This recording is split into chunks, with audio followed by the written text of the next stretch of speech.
E aí, pessoal, tudo bem com vocês? Eu espero que vocês estejam maravilhosamente bem e eu tenho uma certeza que depois desse vídeo você vai estar maravilhosamente bem. Essa daqui é uma das partidas mais espetaculares. Eu sei que tem muita gente que não gosta de xadrez de engine porque é difícil de entender o que está acontecendo, mas essa partida especificamente, ela é muito direta, muito bonita, e é uma partida que poderia facilmente ter sido jogada em 1800 e atribuída a Paul Morphy, Anderson, sabe? É uma partida no estilo romântico espetacular, linda, maravilhosa. E depois dela, o café vai ficar mais gostoso, a cerveja também, a grama mais verde, o céu mais azul, tudo fica melhor quando nós temos um xadrez de qualidade. Então, toma cuidado porque pode ser que você não queira mais ver jogos humanos depois dessa daqui, hein? Vamos lá, a partida do Stockfish 16, 3.500 pontos de rating jogando contra Koivisto, que tem 3.450 pontos de rating. Temos peão em E4, peão em E5, cavalo em F3 batendo no peão de E5 e cavalo em C6 defendendo o peão, e bispo em C4, a abertura italiana. Koivisto joga bispo em C5, mantendo tudo mais ou menos na simetria, e aqui o Stockfish vai para uma linha agressiva que os engines gostam muito de jogar. Para quem não conhece, vai se maravilhar com esse gambito, é chamado de gambito Evans. O quarto lance é o peão em B4, esse lance é extremamente interessante. A ideia é que o jogador de brancas está entregando um peão. É um gambito verdadeiro, diferente, por exemplo, do gambito da dama. O jogador de brancas não tem uma linha forçada que recupera o peão, mas as brancas ganham uma oportunidade de ataque muito forte. A ideia é claro, né? Koivisto aceita o gambito, aceitar o gambito é a melhor defesa do jogador de pretas, mas agora esse bispo tá mal colocado e o jogador de brancas consegue jogar C3 seguido por D4, atacando o centro diretamente com o tempo no bispo.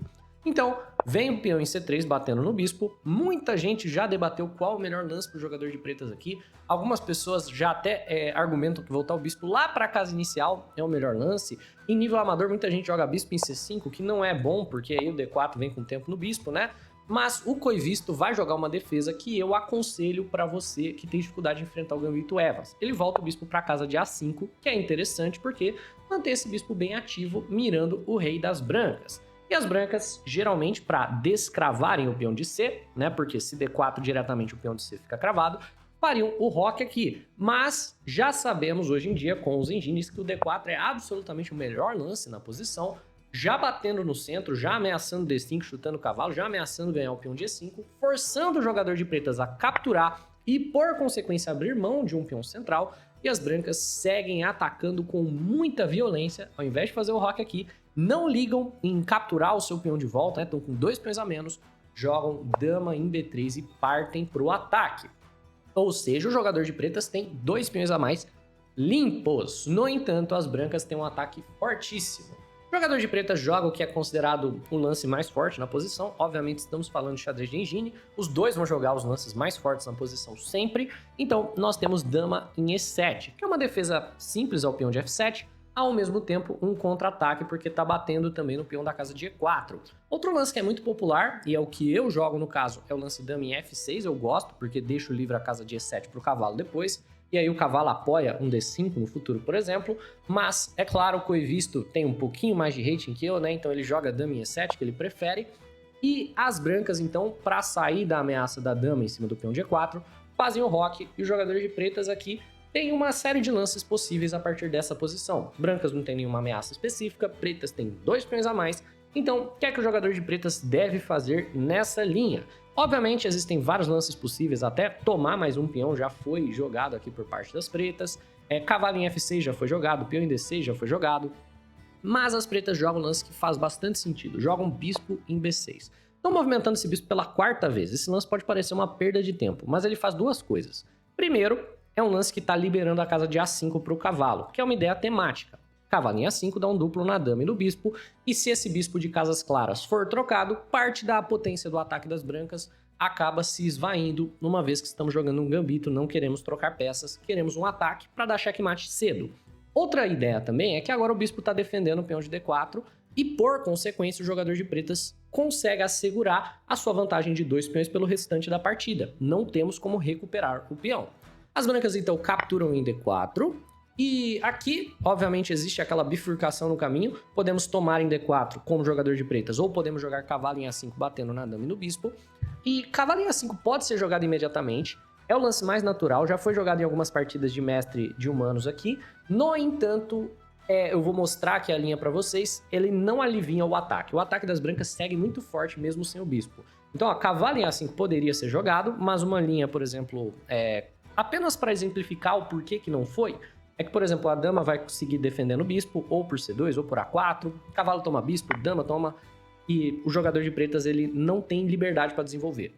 Olha só, o cavalo não pode sair, porque E5, o bispo não tem como sair, então o lance que resolve os dois é D6 para parar a ideia de E5 por parte das brancas, e as brancas já continuam colocando pressão com A4, ameaçando ganhar o bispo com A5.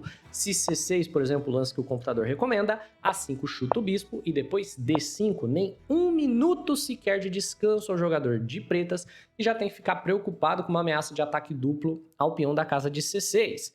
Ao mesmo tempo, né, se você defende C6, bispo em B2, ó. Esse avanço de peão libera a diagonal para o bispo que resta, e o jogador de pretas já tem que ficar de olho na queda do peão da casa de G7. Cavalinho F6 não é possível porque a gente só toma o cavalo e você fica com uma estrutura de peões completamente destruída, e a posição aqui já é muito vantajosa para as brancas. Se, por exemplo, F6, né, cavalo em D4 já querendo pular aqui na casa de E6, ao mesmo tempo que está ameaçando mais uma vez o peão da casa de C6, então, o jogador de preta já teria que devolver o peão, jogando algo, por exemplo, como cavalo em E7, dama em C3 para impedir o roque, por conta de uma ameaça de checkmate, e as brancas têm uma posição muito confortável. Por isso que cavalo em A5 não é bacana nessa posição, né? Ao invés disso, o Coevisto, obviamente, o Engine vai jogar o melhor lance, cavalo por D4, e temos vamos dizer assim, o jogador de pretas tá jogando de maneira gananciosa? Tá, mas tá jogando de maneira muito precisa também, forçando troca de material num gambito e perguntando para as brancas cadê a compensação pelos dois peões. Temos cavalo por cavalo, bispo por cavalo, e nessa posição, por exemplo, como é que as brancas de fato geram ameaças aqui e como é que o jogador de brancas prova que esses dois peões a mais que ele tem valem de alguma coisa? Pois é, vocês vão ver agora. Temos cavalo em C3 por parte das brancas. Esse lance pode não parecer, mas ele é um lance que tem uma ameaça grave. Qual é a ameaça gravíssima que o jogador de brancas está gerando para as pretas? A ameaça de jogar cavalo em D5 com o tempo na dama, com o tempo no peão de C7, forçando que a dama não mais defenda o peão da casa de F7. Você pode estar se perguntando, pô, isso é excelente para o jogador de pretas, por quê? Ele pode simplesmente tomar o cavalo, trocar mais material e, por consequência, levar a posição para um final de jogo. Mas cadê o final de jogo, né? Se bispo toma cavalo, a gente toma de dama com o tempo no peão da casa de G7 e dá uma olhada na posição do jogador de pretas. Ele não tem nada de desenvolvimento. Nós estamos ameaçando ganhar um peão. Obviamente, cavalo em F6 não é particularmente desejável, porque nós temos torre em E1 e E5 depois, né? O E5 vai ser jogado de maneira inevitável. Você claramente não pode tomar o peão nem de dama nem de cavalo. A gente vai jogar E5, você não tem centro nenhum, né? Então, por exemplo, roque, E5, cavalo em E8. E a posição do jogador de brancas aqui, ó, já é um espetáculo depois de bispo em A3. E as pretas não tem absolutamente nada. Dama em F6 também não funciona pela mesma razão. E5, a dama volta ou vai para G6. Bispo em A3, pretas nunca mais vão fazer o roque. Então você vê que é muito perigoso. Pretas não podem tomar o cavalo. Coevisto, então, resolve da melhor maneira. Joga cavalo em F6, lidando com a ameaça de cavalo em D5, ao mesmo tempo que tá jogando um lance que desenvolve. O E5 não é problema porque o bispo tá de olho por enquanto. Então, Stockfish joga bispo em A3. Nenhum segundo de descanso sequer. Bispo em A3, bate na dama. Se a dama se movimentar, você não tem roque, então você é forçado a avançar o peão de D, se colocando em uma cravada. Agora, o Stockfish segue pressionando. Torre em D1, ameaçando o bispo e, por consequência, forçando aqui o bispo a se movimentar. Se bispo, por exemplo, de volta para a casa de B6, E5 e o jogador de pretas pode simplesmente abandonar a partida. Por quê? Bem, você não pode capturar, né? Não pode capturar de dama porque torre em 1 ganha dama. Não pode capturar de peão porque bispo toma dama. Você não pode ignorar porque tá batendo no cavalo. Se você movimenta o seu cavalo, para onde ele vai? Essa é uma pergunta bem interessante, para onde o cavalo vai exatamente. Mas digamos, cavalo em D7 e por D6. Se você tomar de volta aqui, torre em E1. Se você faz o roque, você perde a dama. Se você movimenta a dama, torre em 1 também. A posição aqui ela fica simplesmente insuportável. Então, torre em D1 basicamente força o jogador de pretas a entregar o par de bispos em cima do cavalo. Temos bispo toma cavalo, Dama toma bispo e a posição segue igual por enquanto. No entanto, já vemos a compensação das brancas. Compensação das brancas é essa pressão incessante para cima do rei negro, ao mesmo tempo que tem o par de bispos eternamente mirando a ala do rei. Pretas jogam dama em E5, ofertando uma troca de damas. Obviamente, a troca de damas ainda nessa posição vai favorecer o jogador que possui mais material. Então o jogador de pretas está com 2 peões na frente. Brancas então jogam dama em C1. E essa é a maneira correta de seguir por parte do Stockfish, porque a dama aqui na casa de C1 apoia o bispo em B2 para vir chutando a dama das negras, certo? Temos o roque finalmente por parte das pretas, que está conseguindo, de certa maneira, desenvolver, está conseguindo levar o seu rei para segurança. Pretas aos trancos e barrancos estão resolvendo os problemas da sua posição. No entanto, o bispo em B2 vem com tempo na dama do jogador de pretas, que vai então para a casa de E7. Ao ponto agora que as brancas, para fazerem progresso, têm que ser um pouco criativas. Eu sei que criatividade e partidas de engine não são, enfim, coisas que a gente diz que são sinônimos, mas até agora tudo que eles têm jogado é teórico e já foi jogado antes por seres humanos. Nessa posição, o jogador de branca joga o avanço de peão E5, se aproveitando do fato de que o último lance, dama em E7, alinha dama e torre. Então, peão em E5 é um avanço que não pode ser capturado de fato. Vem para tirar o cavalo dessa posição. Por quê? Se você toma de dama, você perde a dama.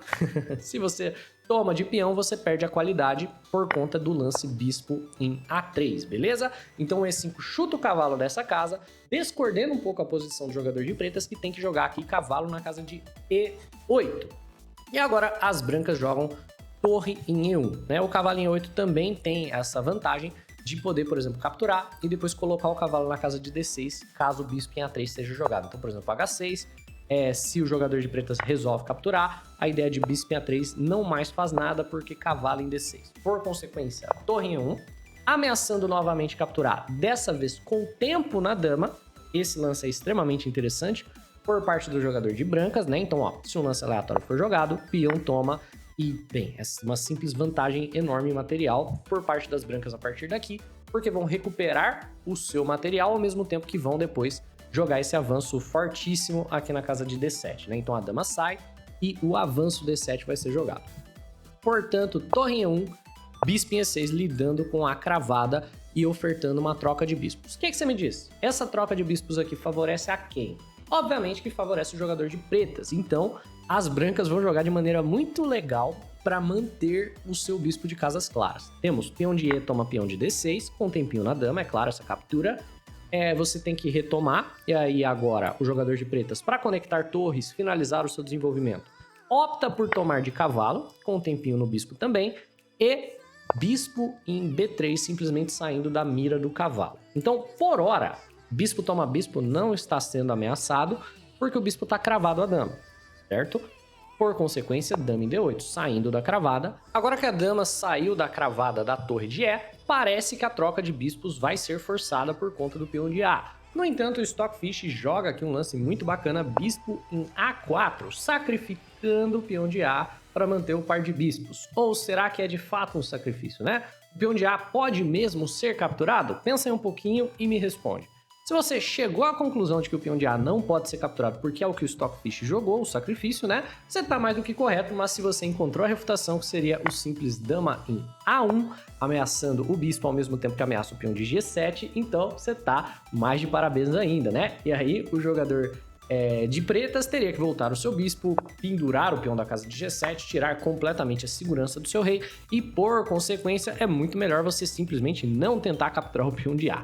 E agora que as pretas não vão conseguir mais a sua troca de bispos, as pretas jogam bispo em F5, visando uma manobra para a casa de G6, argumentando que com esse bispo aqui na casa de G6, qualquer ideia de ataque por parte do jogador de brancas já não vai mais dar certo, porque as pretas estão montando uma barreira defensiva. Temos torre em E5, que é um levantamento de torre, preparando para dobrar ou na coluna E, trazendo a outra torre, ou na coluna D, trazendo a torre para D5, ou na coluna C, trazendo a torre para a casa de C5, bispo em G6 finalizando a manobra, e agora que o bispo não pode mais contestar essa diagonal, o jogador de brancas aqui, o Stockfish, joga bispo de volta para B3, colocando o bispo na carinha do rei. Temos rei em H8 saindo então da diagonal do bispo de casas claras. No entanto, entrando na diagonal do bispo de casas escuras, esse rei na realidade nunca estará perfeitamente seguro. Então, as brancas jogam torre em C5, ameaçando dessa maneira o peão da casa de C7. E o jogador de pretas simplesmente joga a torre em C8 para defender o peão, né? Temos um lance muito bacana por parte das brancas, extremamente inteligente, que só funciona por conta desse levantamento de torre. Essa manobra foi muito inteligente por parte das brancas, olha que legal. A manobra do levantamento de torre ameaçando o peão da casa de C7 gera uma situação na qual o jogador de pretas vai ter que ficar com a dama dele sobrecarregada na defesa do peão, da torre e do cavalo. Então esse torre em C8 coloca o jogador de pretas em algumas amarras. E agora, de fato, o ataque das brancas começa de maneira espetacular e nem mesmo o Koivisto, que é um engine de 3.400 pontos de rating, consegue encontrar recursos defensivos o suficiente para salvar o seu rei. Esse é o ponto de virada aqui da partida, na qual começa a cair tudo aos pedaços. As brancas encontram um ataque muito bacana com o lance H4. Esse lance não era possível até um lance atrás. Por quê? Porque a dama tá de olho, né? Qual a diferença? Agora que temos dama e torre dobradas na coluna C, se dama toma peão, lance simples que qualquer um jogaria aqui nessa posição, teríamos torre toma cavalo. Por conta dessa cravada, já era, acabou, pretas podem abandonar. Já que a dama não consegue tomar o peão, o jogador de brancas está ameaçando uma ideia muito legal, muito interessante, que é jogar H5, protegido pela torre. Olha que legal, H5 vem protegido pela torre, o bispo vai ter que sair, e depois a gente joga H6, se aproveitando da cravada em cima do rei e forçando vitória material. Então o jogador de pretos não pode jogar algo aleatório aqui, né? Vai vir H5, você vai ter que tirar o bispo dessa casa, vai vir o H6 depois, né? Fora que a gente tem F3 com tempo no bispo, muita coisa vai sendo jogada, mas a posição ela fica massacrante para as brancas, que então então o jogador de pretas tenta um recurso defensivo, ele joga B3, ameaçando a torre para que o H5 não venha de maneira protegida. Beleza, torre volta para a casa de C3. Muito propositalmente também para a casa de C3. Por hora cobrindo o bispo, mas permitindo manobras de levantamento de torre para trazer a torre para H3, para G3, para F3, de maneira geral, permitindo que a torre seja colocada em casas interessantes aqui, ó, pra gente poder gerar uma ameaça em cima do rei negro. E agora as pretas jogam peão em A6. Esse lance eu realmente não consigo explicar. Eu não sei o que o Koivisto estava tentando fazer, não sei por que ele sentiu a necessidade de jogar o A6 como recurso defensivo aqui. Deve ser um lance que ele sentiu em algum cálculo profundo de linha de engine que deveria ser necessário para controlar a casa de B5 ou para tirar o peão da casa de A7 em algum momento. Mas aqui o Stockfish joga um lance incrível que é o H5 de qualquer forma. Então, a ideia dos últimos lances, a ideia do B6 chutando a torre volta, era justamente parar o H5. O que o Koivisto não viu é que esse lance não para de fato o H5. O H5 pode ser jogado de qualquer maneira.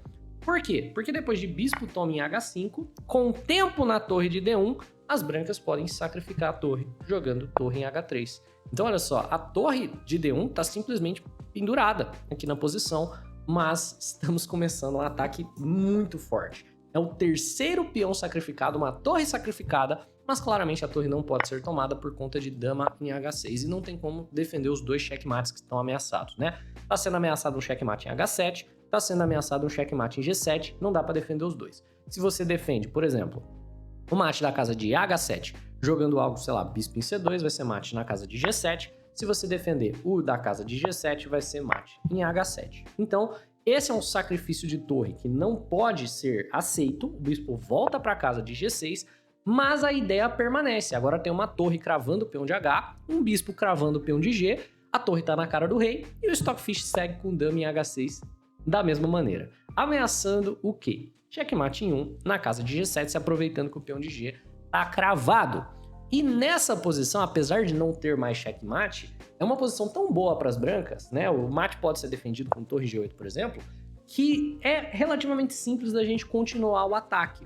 E o Stockfish vai seguindo com lances brilhantes, né? Essa é uma posição que se você fosse jogar contra um engine, você provavelmente não conseguiria vencer, mas jogando contra um ser humano você encontra aqui algumas manobras interessantes, mas nós temos finalmente uma posição onde a manobra decisiva de fato é jogada, que é a manobra torre em D5. Qual é a ideia de torre em D5? Torre em H5. Esse lance é tão maravilhoso, esse torre em H5 é um lance tão lindo, maravilhoso. E a ideia é que como exatamente você pode parar o lance, né? Digamos que, sei lá, A6, torre em H5 aqui, não tem mais como parar o mate. A ideia vai ser sacrificar tudo ali na casa de H7, e é impossível parar o checkmate. O computador quer dama em H4, né? Torre toma H4 e depois você toma em G6, toma em H7 ou toma em H7 direto, né? Você tem essa casa de H7 ameaçada um total de 3 vezes aqui e defendida apenas 2, então já era, né? Dama toma G6 ou dama toma H7, dá na mesma. Tudo leva a checkmate. Esse torre em D5 é uma manobra brilhante. E aqui você vê o problema de você estar jogando contra os engines, né? Os engines vão encontrando recursos defensivos muito interessantes.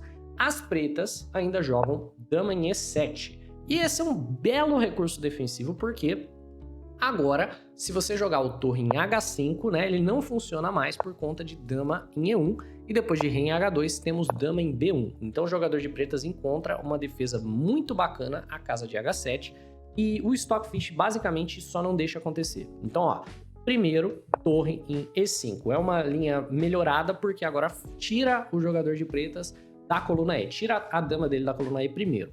E o jogador de pretas não poderia voltar a dama para D8, porque nós teríamos torre em H5 da mesma maneira. Então as pretas encontram mais um recurso defensivo, dama em F6. Esse é um recurso defensivo bacana, porque se torre em H5 dessa vez, a dama de fato está caindo na posição. Por que que a dama está caindo? Porque agora essa dama lida meio que com a cravada que existia ao peão de G. Isso, por incrível que pareça, é uma posição empatada, né? Por razões que estão além da minha compreensão.